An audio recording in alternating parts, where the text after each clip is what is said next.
C'est une population dévastée qui réclame justice pour Amandine, 29 ans, couturière de profession. Victime d'agression le lundi 17 février 2024 à son domicile au quartier Abobo Avocatier, secteur Abramagnébi, Amandine, enceinte de 5 mois, a été conduite au CHR d'Abobo et Fouette-Boigny pour des soins. Des traces de sang étaient encore visibles à son domicile. Un choc pour sa famille. Le petit même, je ne l'ai pas vu.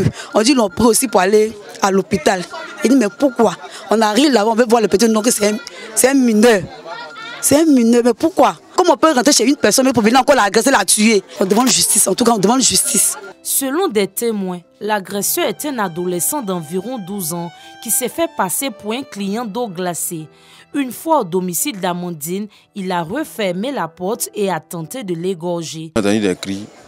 Tellement mon petit frère dit ah, il y a quelqu'un en train de frapper sa femme. Lui aussi dit oui qu'il entend les bruits. Il est sorti voir ce qui se passe. Il est sorti, sans aller voir, il a vu que la porte est fermée. Maintenant, il a vu que les bruits c'était trop fort. Mon petit frère est venu chercher ça. On a commencé à casser la porte. Il y a d'autres qui sont venus commencer à casser la fenêtre. Et puis, dans ça, on l'a sauvé. Il est sorti, les mains en l'air, disant que lui n'a rien fait. Que c'est quelqu'un qui l'a envoyé pour venir tuer la femme. Elle était bourrée de sang.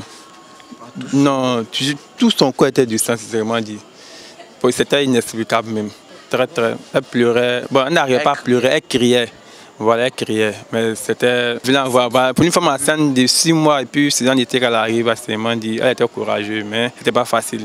Ce drame déjoué a suscité l'émoi et l'indignation des riverains qui dénoncent un manque de sécurité dans le quartier. Il y a un phénomène aussi qui nous traverse aussi dans ce quartier-là, qui est le phénomène des Kadhafi.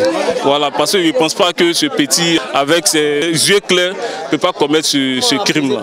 On est obligé même souvent de sympathiser même avec le diable pour qu'il y ait la sécurité au quartier, ce qui n'est pas normal. Le quartier est dangereux. Pour nous assurer de l'état de santé de la victime, nous nous sommes rendus au CHR d'Abobo. Là, le médecin-chef nous confie que sa patiente est arrivée aux environs de 12 heures dans un état critique.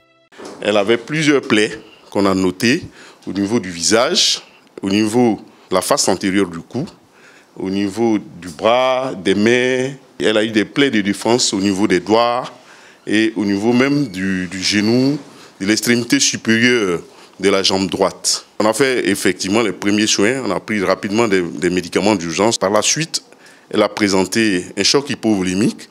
Très rapidement, on lui a mis déjà 2 poches de sang pour essayer de la stabiliser. Selon Dr Marcelin Quadio, Amandine et le fœtus sont hors de danger. Nous rassurons tout le monde, son pronostic vital n'est pas en jeu.